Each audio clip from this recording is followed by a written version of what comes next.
Akkam jirtu kabajamoota fi jaalatamtoota hordoftoota biiftuu ofa jirtan itti nageenyi keenya kan kabajaatiif kan jaalalaa isin haa ga'u isiniin jenne taansuudhaan oduu isaa kana qabannee dhiyaannee jirra hangaduma sagantaa kanaatti hojii turaan affeerraa kenna kun biiftuu oroodha keessan wajji tura. Kallattimaan gara mata duree oduutti yeroo darbu oduun jalqabaa artistoonni Oromootii fi faawundeeshiniin Hacaaluu Hundeessaa uummata Fantaallee kan balaa kirkira rafaatiin qe'ee isaanii irraa buqqa'aniif gargaarsa taasisanii jiru. Oduun itti aanu tajaajila baabura Itiyoo Jibuutii argachuuf waraqaa biyyoolessaa qabaachuun dirqama jedhamee jira. Oduun itti aanu marii ABO fi KFO'n tibbana taasisan ilaalchisee Jawaar Mohammadii fi Jaalmarroon yaada wal fakkaataa kennanii jiru. Dabalata oduu kana qaba. Oduu oolmaa Oromiyaatiin lola Oromiyaa bakkoota garaagaraatti waraana bilisummaa Oromootii fi loltoota mootummaa gaggeeffamaa ture irratti waraanni bilisummaa Oromoo injifannoo argatu beeksisee jira. Oduu kanneenii fi kan biroo wajji isin wajjin kan turu ani guutuun oduu akka itti aanu kanatti isiniif dhiyaata. Oduun keenya kan itti aanu artistoonni Oromootii fi faawundeeshiniin Hacaaluu Hundeessaa uummata Fantaallee kan balaa kirkira lafaatiin qe'ee isaa irraa buqqa'ee fi akkasumas balaa hongeetiin rakkataa jiraniif gargaarsa taasisaniif jiru. Artistoonni Oromoo kan akka Ittiqaa Tafarii, Galaanaa Gaaromsaa fi kan biroollee faawundeeshinii Hacaaluu Hundeessaa waliin ta'uudhaan uummata aanaa Fantaallee kan balaa kirkira lafaatiin qe'ee isaanii irraa buqqa'anii fi sababa gogiinsa lafaatiin yookaan gogiinsaatiin beelaaf saaxilamaniif gargaarsa midhaaniitiif akkasumas zayita fi kan biroollee taasisaniif jiru. Balaa kirkira lafaa kanaan qe'ee isaanii irraa kan buqqa'an tilmaamaan 50,000 ol akka ta'an ibsuudhaan gargaarsi dabalataa uummata kanaaf hatantamaan akka barbaachisu eeranii jiru. Kanaaf uummanni keenya uummata kanaaf waan qabuun bira dhaabbatuun rakkoo beelaa kanaaf akka tumsan akkasumas abbootiin qabeenyatii fi qaamoleen gargaarsaa garaagaraa tumsa barbaachisaa ta'e uummata kanaaf akka taasisan waamicha taasisanii jiru.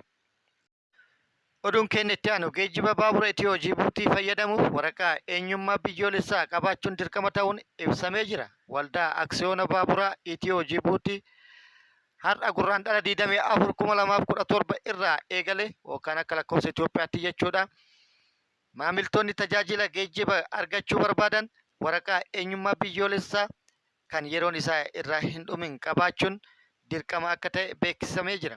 Itti gaafatamtuun kominikeeshinii waldaa Aksiyoona Baaburaa Itiyoo Jibuutii aadde Israa'el Walda Masqal akka jedhanitti waldaichi kenniinsa tajaajila isaa dijitaalessuuf hojiiwwan hedduu hojjetaa akka turee fi haaluma kanaan hiraarfama imaltoota hir'isuuf akkasumas nageenya walootiif jecha imaltoonni tikkeettii isaanii karaa teeleebirrii qofaan bitachuudhaan tajaajila geejjibaa argachuu akka danda'an ibsanii jiru.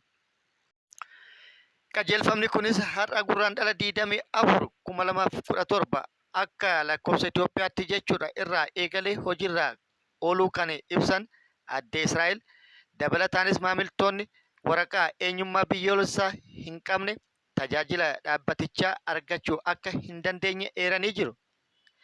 Kanas ji'a tokkoon dura eegalee maamiltoonni akka beekan taasifamaa turuu fi sagantaan eenyummaa biyyoolessaa waliin ta'uudhaan waraqaa eenyummaa akka argataniif tattaaffiin taasifamaa turuu beeksiftee jirti. Waraqaa eenyummaa biyyoolessaa kana fayyadamtoota biyya keessaa qofaaf yoo ta'u, fayyadamtoonni lammiilee Itoophiyaa hin ta'in paaspoortii isaanii fayyadamuun tikkeettii argachuu akka danda'an ibsanii jiru.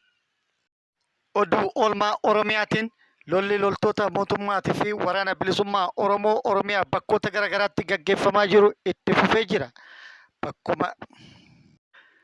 Lola bakkoota garaagaraatti deemaa jiru kanaanis waraanni bilisummaa Oromoo haleellaa loltoota mootummaa irratti bakkoota garaagaraatti raawwataa jiruun injifannoo argatuu beeksisee jira. Haaluma kanaan lixa Oromiyaatti WBO'n zoonii lixaa haleellaa loltoota mootummaa irratti raawwateen injifannoo argatuu beeksisee jira.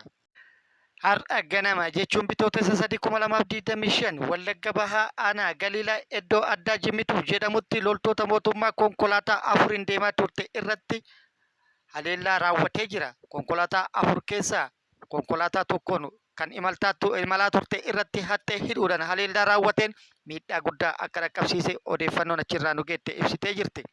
Haleellaa konkolaataa tokko irratti hattee hidhuudhaan raawwate kanaan loltoota mootummaa 8 battalumatti addunyaa kanarraa yoo godaansisu 6 immoo madoon adabuu odeeffannoon nu ga'e ibsee jira. Akkasumas achuma lixa Oromiyaa Qeellam Wallaggattis haleellaa raawwateen milkaa'uu beeksisee jira. Qeellam Wallaggaa aanaa Sayyoo bakkoota garaagaraatti haleellaa kan raawwate yoo ta'u, aanaa Sayyoo ganda Qorroo, ganda Guree Geebii iddoo addaa Walloo Korristuu jedhamutti haleellaa loltoota mootummaa irratti raawwateen miidhaa guddaa dhaqqabsiisuu beeksisee jira. Haleellaa bakkoota kanneenitti raawwateen loltoota mootummaa 12 battalumatti addunyaa kanarraa kan geggeesse yoo ta'u, 20 ol immoo madoodhaan akka adabee fi meeshaalee garaagaraa akka irraa hiikkates odeeffannoon nu ga'e ibsee jira. Oduun itti aanu waraanni mootummaa bosona Oromiyaa bakkoota garaagaraatti gubuu itti fufee jira. Torban 3 ol irraa jalqabee Oromiyaa bakkoota garaagaraatti bosona dahoo waraana bilisummaa Oromooti jechuudhaan mootummaan waraana fi kaabinoota bobbaasee bakkoota garaagaraatti bosona Oromiyaa uumamaan jiru gubuu itti fufee jira. Har'as waraana fi kaabinoota bobbaasuun osoo uummanni dhaabbatee ilaalu tulluu cuqqaallatti kallattii garaagaraa ibidda qabsiisuun bosona uumamaan jiru gubanii jiru. Akka uummanni irraa hin dhaamsines uummata irraa ittisaa akka turanis odeeffannoon nu ga'e ibsee jira. Gara biraatiin immoo qeeqa guddaa kaasee jira. Biqiltuu biliyeena dhaabne jecha badhaasa addunyaarraa barbaada. Har'a immoo bosona uumamaan jiru gubuun maal jechuudha jechuun namoonni garaagaraa akka gaafitti yaada kaasanii jiru. Oduun keenya akka itti aanu marii ABO fi KFO'n tibbana taasisan ilaalchisee xiinxalaan siyaasaa Jawaar Mohaammed yaada kennee jira. Yaadni inni kennes yaada Jaalmarroon kenneen wal fakkaatee jira. Yaadni jarri lamaan kennan wal fakkaatuun mamii uummata keessatti uumame ifa godha kan jedhu yookaan immoo ifoomsuu danda'a jedhamee jira. Jaalmarroon haasaa marii kana ilaalchisuudhaan taasiseen marii kana kan qopheesse mootummaa akka ta'ee fi bajata guddaa yookaan miliyoona 10 ramadee waamicha akka godhe jala sararuudhaan mirkaneessee jira. Jawaar Mohaammadis yaaduma wal fakkaataa kennuudhaan yaada kana cimsee jira. Jawaar Mohaammed akka jedhetti yaadni rakkoo Oromiyaa mariidhaan furuu ijjannoo yeroo dheeraa ABO KFO ta'us marii amma godhameef ka'umsi kan ta'e mootummaadha. Adda dureedha muummicha ministeera Itoophiyaati. Lafa jalaan jaarsummaa gara paartileetti erguun jalqabee itti aansee qondaaltota mootummaa ol'aanoo dubbisan. Dhumarratti ofumaa kallattiidhaan hooggantoota mormitoota qaaman dubbisutti deeme dhumarratti haalota waltajjichaaf barbaachisoo ta'an gara guddaa ofumaa guutee jedhe. Garuu kan yaadatamuu qabu yeroo dheeraadhaaf waamicha marii nagaa paartileen kun dhiheessaa turan Abiyyi tuffiidhaan ilaaluu fi waamicha gatii dhabsiisuun ture. Har'a ammoo ofumaaf kadhachuutti seenuun isa muddamsuu hamaa keessa akka jiru kan akeekudha. Aangoon isaa guyyarraa guyyatti sunturaa deemaa akka jirtu waan argeef tooftaa ittiin balaa kana jalaa of baraaru akka tooftatitti kan fayyadame jedhee jira. Itti aansuudhaan muummichi ministeeraa Abiyyi Ahmad marii kana kan geggeesse waa lamaaf jedhee jira. Tokko yookaan kan jalqabaa mooraa qabsoo Oromoo keessatti qoqqoodamiinsa uumuu keessattuu WBO wajjin marii marsaa sadaffaa akka gaggeeffamuuf dhiibbaa gama dippiloomaatotaatiin isarratti godhamaa jiru jalaa miliquudhaaf akkasumas paartilee siyaasaa waan ofitti hammate fakkeessuun WBO moggaasuu yookaan moggatti dhiibuu barbaadeeti. Kaayyoo muummicha ministeeraa inni lammaffaan paartilee siyaasa Oromoo humnoota siyaasaa saboota biroo waliin atakaaroo keessa galchuun diinota isaa qoqqooduun wal nyaachisuun umrii isaa dheereffachuu barbaadeeti jedhee jira. Gara biraatiin immoo gaafileen Oromoo yeroo dheeraaf kaasaa ture kan hin deebi'ine akka jiran waan haalamuu miti. Garuu muummichi ministeeraa Abiyyi Ahmad gaafilee kana deebisuun haa hafuuti. Gaafileen kunneenuu gaafiiwwan haqaati jedhee akka itti hin amanne waggoota 7 darban ifatti agarsiisee jira. Har'a gaafileen kunneen akka ka'an kan barbaadeefis deebisuuf osoo hin taane atakaaroo uumee umrii isaa dheereffachuu barbaadeeti jedhee jira. Jaalmarroonis gaafileen magaalaa Dirree Dawaa, magaalaa Moyyaalee, Daangaalee, Oromiyaatii fi magaalaa Finfinneetiin wal qabatee ka'e kun kan yeroo isaa hin eeggatin jedhee jira. Kaayyoon isaa naannolee biroo naannoo Oromiyaa irratti kakaasuun naannoo Oromiyaa jeequmsa keessa galchuuf kaayyoo kaayyeeffame jedhee jira. Jaalmarroonis jalqabumarraa mariin kun marii gowwoomsati jedhee jira. Mariin kun immoo waa sadi qofaaf kan geggeeffamu jedhee jira. Tokko muddamsuu jala galee keessaa of baraaruuf tooftaa godhee yookaan akka dahutti fayyadamee jara kana of dura aansee of tasgabbeessuu barbaadeeti jedhee jira. Inni biraa ummanni waan isa jibbeef yookaan immoo ummanni waan isaanirraa garagaleef ummata kanatti paartilee kanatti fayyadamuun yookaan dahoo godhatuun ummata ofitti deebisuuf akka tooftatitti kan fayyadaman jedhee jira. Inni biraa immoo gara kaabaa irraa aggaammii gama isaatitti taasifamaa jiru jala of baraaruuf ummata kana dahoo godhatee ummata kana ofitti qabuudhaan ummata dahoo godhatee mormii kaabarraa isa mudatu dura dhaabbatu yaadeeti jedhee jira. Inni biraa yaadni wal fakkaatan Jaalmarrootii fi Jawaar Mohammad mootummaa ce'umsaa naannoo Oromiyaa yookaan mootummaa ce'umsaa waloo naannoo Oromiyaa ijaaruu kan jedhudha.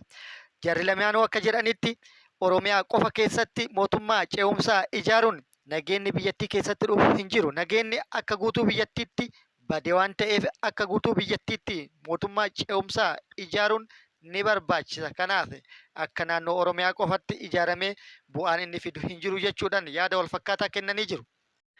Walumaa galatti yaadni jara lamaanii walitti dhufuudhaan mariin taasifamee ture kufaa ta'uu mirkaneessanii jiru. Oduun itti aanu naannoo Affaaritti kirkirri lafaa mudatee jira. Kirkirri lafaa kun kan mudate guyyaa kaleessaa bitootessa 2025 sa'aa booda naannoo sa'a 9 yoo ta'u naannoo Affaar zoonii Kilbee aanaa Daalool jedhamutti kirkirri lafaa reektar iskeelii 5.3 madaale akka mudatee dhagahamee jira. Kirkira lafaa mudate kanaan lafti bakkoota garagaraatti sigigaatuun beekamee jira. Akkasumas aanaa Konaabaa jedhamuttis kirkirri lafaa maaginiitii garagaraa qabu mudatu yuunivarsiitii Finfinneetti hoogganaan yookaan daayirektarri ji'oofiiziksii, ispees saayinsii fi akkasumas inistituutii astiroonoomii beeksisee jira. Kabajamoota fi jaalatamtoota hordoftoota biiftuu Oroo oduun ammaaf qabanne kan hanga ammaa kana guutuu oduu wajjin kan ture ani Bariisoo Ganamooti. Hanga yeroo itti aanutti deebinee wal agarrutti nageenyi rabbi isiniif haa baay'atu. Nagatti nu turaan immoo hawwii kenna. Nagatti nu tura.